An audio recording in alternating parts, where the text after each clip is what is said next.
আজকে আমরা শিখব মাইক্রোসফট এক্সেল এ থাকা ট্রিম, প্রপার, আপার, লোয়ার যে টেক্সট ফাংশন গুলো আছে এই টেক্সট ফাংশন গুলো ইউজ করে আমরা আমাদের টেক্সট রেকর্ড গুলোকে খুব সহজে কিভাবে ফরম্যাটিং করে সাজাতে পারি।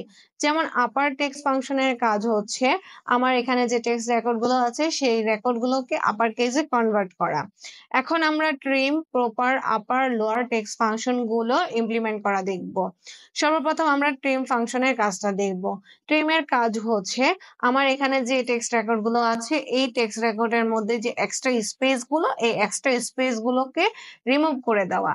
তো ট্রিম ফাংশন অ্যাপ্লাই করতে হলে সর্বপ্রথম আমাদের সেলটাকে অ্যাক্টিভ করতে হবে, তারপর আমরা চলে যাব ফর্মুলা বারে এবং আমরা জানি যে যে কোনো ফর্মুলা লেখার আগে সর্বপ্রথম আমাদের ইকুয়াল সাইন প্রেস করতে হয়। তারপর আমরা কিবোর্ড থেকে ট্রিম প্রেস করে আমি ট্যাব প্রেস করে দিব। এখানে ট্রিমে আমার দেখাচ্ছে টেক্সট আর্গুমেন্ট, এই টেক্সট আর্গুমেন্টে আমি দিয়ে দিব সেল রেফারেন্সটা। তারপরে আমি কিবোর্ড থেকে এন্টার কি প্রেস করব এবং সর্বশেষ আমি এখানে এভাবে টেনে ড্র্যাগ করে দিলেই আমার এখানে যে ট্রিম ফাংশনটা অ্যাপ্লাই হয়েছে সেগুলো নিচের গুলোতেও অ্যাপ্লাই হয়ে যাবে। তো আমরা দেখতে পাচ্ছি যে আমার এখানে যে টেক্সট রেকর্ড গুলো আছে সেই টেক্সট রেকর্ড গুলো যে এক্সট্রা স্পেস সেই এক্সট্রা স্পেস গুলো রিমুভ করে আমার এখানে রেকর্ডটা দেখাচ্ছে।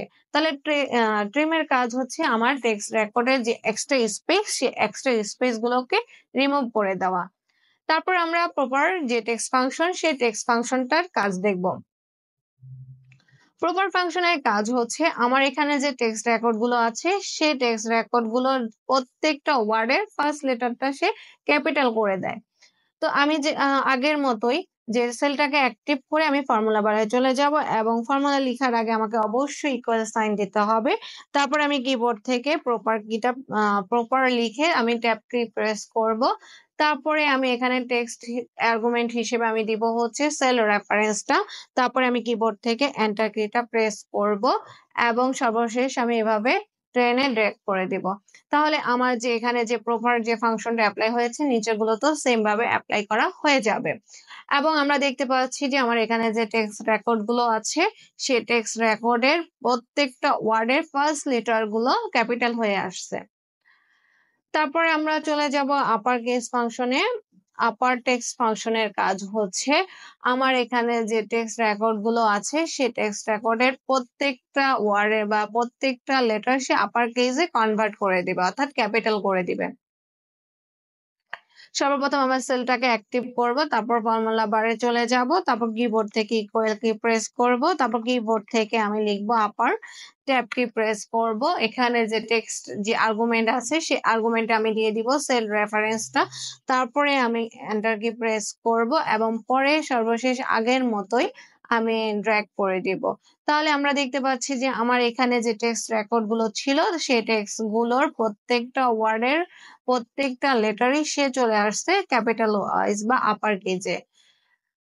এবং সর্বশেষ আমরা লোয়ার ফাংশনের কাজটা দেখব। লোয়ার ফাংশনের কাজ হচ্ছে আমার এখানে থাকা যে টেক্সট রেকর্ড গুলো আছে সেই টেক্সট রেকর্ডের প্রত্যেকটা লেটার সে কি করে দিবে, স্মল করে দিবে বা ছোট হাতের লেটার করে দিবে, লোয়ার কেসে কনভার্ট করে দিবে। তো সর্বপ্রথম আমার সেলটাকে অ্যাক্টিভ করব, তারপরে আমি ফর্মুলা বারে গিয়ে ইকুয়াল প্রেস করে আমি লিখবো লোয়ার, দেন আমি কিবোর্ডের ট্যাব কি প্রেস করব। এখানে যে টেক্সট আর্গুমেন্ট সেই টেক্সট আর্গুমেন্টের জায়গায় আমি সেল রেফারেন্স হিসেবে C5 সেলটা বসিয়ে দিব। তারপরে আমি এন্টার কি প্রেস করব এবং পূর্বের ন্যায় আমি কি করব, এখানে ড্র্যাগ করে নিয়ে আসব।